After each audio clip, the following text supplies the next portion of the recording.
Hey everybody. I wanted to clear something up really quick with everyone out there. A lot of times I get questions from people. One of them are, well, Danny, what is your religious views? Or did you really think Jesus existed? Or what do you believe? Or what have you? Well, you have to understand where I'm coming from. Okay, I'm an analyst. All right, I think I fall into a very unique position. Because from my perspective, what I see is I see these two extremes that are always fighting with each other. I see that we have the people that are scientific, that call themselves atheists, and I see that they're always fighting with the folks that are on the very other side of the fence, the very religious people. And when I say religious, that's a very ambiguous term. What I really mean by it are these people that are completely indoctrinated. I don't mean religious in the sense of spiritual, in the sense of understanding a higher reality and things like this.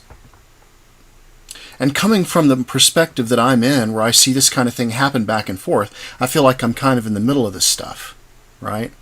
So if I mention anything to these people that are extremely indoctrinated on the religious side, then they just have a fit and they go crazy, right? And they just start screaming, you're blasphemous, you're sacrilegious, and all this other kind of stuff. But then if I go on the science side and I mention anything from the religious texts or the mysteries or things like this, then those guys all think that it's all, the first thing that they think in their head basically is that, oh, you're just a religious nut, right? But these guys forget that most of the stuff that they've acquired as far as their ideas, as far as like the Big Bang Theory that they have right now. The Big Bang Theory actually came from a Jesuit priest, and that Jesuit priest, although he claimed it was his idea, the whole idea of the cosmic egg comes from ancient religions, all the way back into ancient Egypt. So, what I haven't seen are too many people that fall into the position that I'm in. I fall into a very unique position because, first of all, I fell into all of this stuff by accident. It's not something that I wanted to pursue. It's something that grabbed my interest greatly because of the scientific facts behind what actually occurred. When you begin to explore things for yourself and nature and stuff like that for yourself, you learn. There is a learning system that nature teaches you. It comes through symbolism that's found in nature. It comes through geometry and things like this. I would have never discovered it. However, when you go and take a look at some of these old cathedrals and you see that what's happened is that these people are depicting a very particular place, such as the Orion Nebula. Now you got to remember, this is coming from an analyst's point of view, okay? So I see a church called Karlskirche, built in 1737, and I see that the high altar is showing the Orion Nebula in infrared. Okay, so we didn't even develop infrared technology until the 20th century, and probably in the latter half of the 20th century. So these kinds of things, and I find that the symbolism that is contained within the infrared version of the Orion Nebula, which includes the winged disk and its geometry, goes all the way back into ancient times. So as an analyst, I went and I began to, this is a surprising thing, right? It's one of those things that if you are extremely scientific, first of all, you're never even going to find yourself looking at this kind of stuff. And if you're extremely just subject to the dogma of the church and the way things have to be, then you won't accept it. Because everything beyond what you've been taught is blasphemy, heresy, sacrilegious, whatever you want to call it, right? So we have these two extremes going on here, and very, very few people fall right into the middle of that. It's almost kind of like left brain, right brain people, red and blue. You always see the red are the Republicans and the blue are the Democrats. And interestingly enough, you find that this red and blue occurs in a lot of the religious paintings, even on Jesus. You see old paintings of Jesus, you see one side of him painted blue and one side of him painted red. Very interesting synchronicity there. But my view on this stuff is that I approach it from an analyst's point of view. I don't find myself subject to any dogma.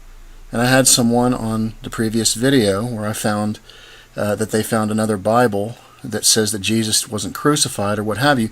These things don't bother me as far as whether he was or whether he was not. It doesn't mean that Islam is any better than Christianity, or Christianity is any better than Islam, or better than Buddhism, or better than anything else, because where I'm coming from is I see the common sayings, the common truths. I don't think these texts can be read like storybooks. I think they have to be read, understood allegorically as just in small sections. There's, in other words, the point of the story here, the point of the story there. What is the deeper meaning here? What is the deeper meaning there? And when you start doing all of this comparison, which I feel as an analyst type of person who has no bias, see, I had something that I could focus on. I had the Orion Nebula to focus on, and I've proven that this Orion Nebula, especially by Michelangelo that you're looking at right there, his painting of the creation of Adam, I know as an analyst, I know as a scientist, that the imagery that he painted the Orion Nebula.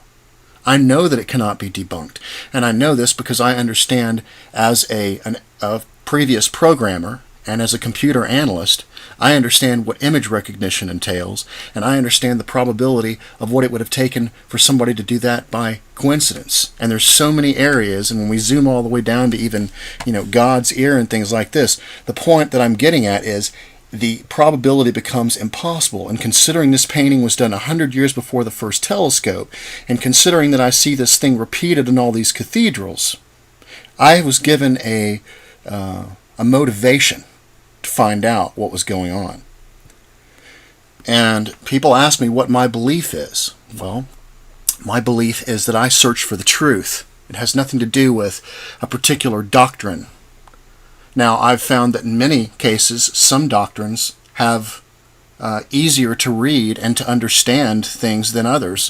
For example, I find the Gospel of Thomas and the sayings that Jesus, whoever that archetype was, it almost sounds like Hermes Trismegistus to me, but whoever this archetype was, very, very easy things to read. They're all sayings, but they're still written in parables, and the reason why this happens, and the reason why you don't see them just come out and say something, is because a lot of times it requires a very abstract, deep thought and deep contemplation that has to occur along with it. There's lots of meanings that go into layers, and unless you actually think about it for a long time, that's the reason why they are written the way that they are. Because you can't just come out and say something. That's not the way reality works. The way all of these religious texts are, to me, in my view, they're not religions to follow. I mean, think about it this way. God isn't a Jew. God isn't a Christian. God is not Islamic. You can't bound the mystery of God into any one book.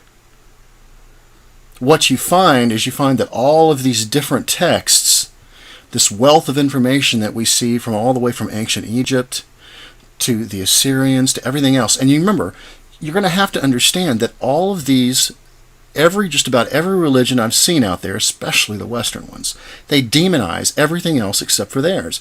Everything else is heresy. Everything else is blasphemy. And I see the same thing coming from the Islamic people as well. You don't see this kind of stuff so much on the Buddhism side or some of the Eastern religions. You don't see that as much.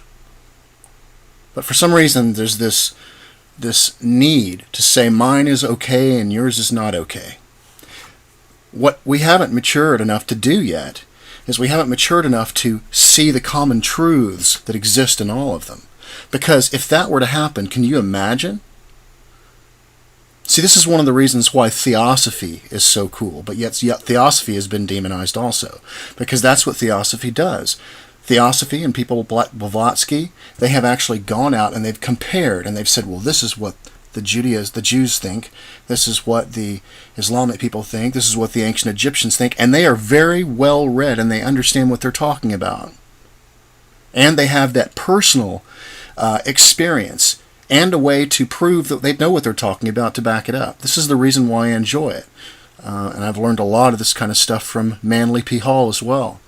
There's information. There's to be found in all of these. Where science goes wrong is science takes the credit for a lot of things that have been provided for them already in these religious mysteries. For example, we can take a look at Hermetic philosophy. Hermetic philosophy tells us about the principle of vibration, that everything moves, everything vibrates. But yet in the 1960s, the scientific folks said they came out with something called string theory and told us the same thing and took the credit for it. Just like I said, the Big Bang theory, the Jesuit priest that says he came out with it, he didn't. Came out with this kind of stuff was been around for a long time. And yet, all of these mysteries, okay, that exists inside these ancient texts, science is too arrogant. They feel like if they go and take a look at a religious text, then that means that all of a sudden they are following religious dogma, and that the religious folks are going to jump at them and say, see, I told you so. You guys are looking at our religious text. See, I told you so. And so science doesn't want to give them any credit whatsoever. And so what happens is science is stumbling around on a lot of things that they could have already solved. The whole idea about the electric universe theory has been around forever. And now that finally people are starting to understand, you can take a look and you can read in Blavatsky's Isis Unveiled. Talks all about the electric universe theory. It's even in the Bible. The Bible talks about it as well. All these ancient cultures talk about it, see. But what I would like to see more from people like Thunderbolts, the Thunderbolts Project, is they are now... See, what they did was they gave the credit, just a little bit of credit to these guys as far as this electric universe theory. And then now they're all focused on anything that's provable and testable and what. So they've basically taken a full turn now into the only scientific, and they've forgotten about where they got this information in the first place, which comes from the ancient religious cultures that understood this stuff a long time ago. And they've, of course, fabricated this whole idea about the way things necessarily used to look a long time ago, because that's the only way that they can explain that these people could see things the way that they could a long time ago. But yet we can see that people understood about the Orion Nebula, even the Mayans, all the way back a long, long time ago, and the ancient Egyptians too. They understood about the mirror that existed between the sky and the earth. There is a mystical part of reality that exists and comes up in all of the ancient texts, whether it be the Egyptian texts, whether it be the Kabbalah texts and the ancient Judaism texts, the Torah, what we see in Genesis. But until we actually begin to start taking a look across culture and see the common truths that exist in all of this, and that includes science also. Science needs to take a look. They need to include the whole idea of the religious subjects, not to worship things, not to accept dogma in all of these religions, but to extract the important mystical things regarding reality, because there is a level of reality that can be proven, as I have shown. A level of reality related to consciousness in this universe that science is only crediting to religious aspects. They're not seeing that. It has nothing necessarily to do with God or worship or anything else. In fact, my personal belief is I don't believe this whole thing was set up to worship anything. It's for us to understand the deeper aspects of reality, the layers of reality as they relate to man, his body, his inner part of himself, and the cosmos. And the ancients understood this so long ago. They understood that man was made in the image of God, but there's layers of meanings to that. Layers of meanings both physically, form-wise, and also the invisible, the spiritual side, and things like these. The things that science doesn't want to take a look at. There's the psychological aspects of the cosmos related to man as well. A lot of this can be found through geometry. But that's my take. My take is I don't favor any of these religions. What I use them for is to extract the mystical data. What my focus has been on is to extract the mystical data surrounding the Orion Nebula, because everything seems to point to this area. It's found in all of these various ancient texts. It's related to our cosmos. It affects our sun. According to the alchemical drawings that we see 500 years ago, we see the triangle with the eye in the middle of it shooting a ray to our sun, and then our sun shooting a ray to the earth. There are very deep things to contemplate when we understand these types of things. And science is missing out on it because they're not paying attention to it. And the religious folks are not paying attention to it either because they're too stuck in dogma. So nobody's benefiting on all these mystical things.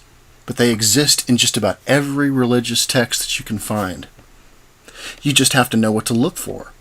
And until we begin to start comparing all of these things together, we're going to be stuck in this, I'm right, you're wrong, you're crazy, you're a religious nut, you're a scientific... atheism, the idea of atheism is just as religious as the opposite.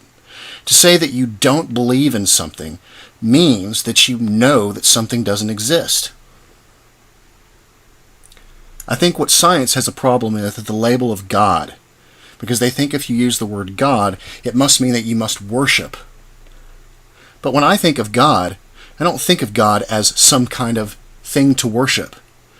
I see it as this underlying substantial reality, which is the way I would be more aligned to what we would find in Hermetic philosophy. I see it as more of the underlying true reality of everything. Call it God, call it whatever you want. Call it spirit. Hermetic philosophy calls it spirit. Other people call it other things.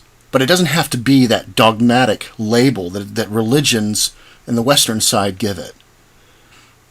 And so science needs to lighten up. They can call it whatever they want, but there are deeper aspects of reality that they are missing out on because they're not paying attention to these ancient religious texts. And these folks in these religions, if they would just see that all these other ones are talking about the same thing they are, all this fighting, all these holy wars and all this other stuff would go away. And the church would probably not like that either. The church is always fought to try to keep its stakehold. It's one of the reasons why they've given the Freemasons such a bad name. But anyways, that's my take. My take is I stand in the middle. I look at everything. I'm not biased with any particular thing.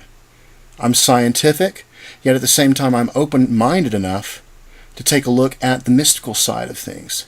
Because I understand that all in all, it's really all about layers of reality. Layers of reality that exist that science just doesn't understand yet, and that religion doesn't understand really either because they haven't taken the time to look past their dogma. So that's my stance. So, stay with me. We're going to uncover, and as this channel, as it continues on, we're going to uncover more mystical things. But all I can ask is that everybody start looking at all of the various texts. You don't have to be a scientific expert to understand this thing. All you have to be is an investigator. Y'all take care, and I'll talk to you soon.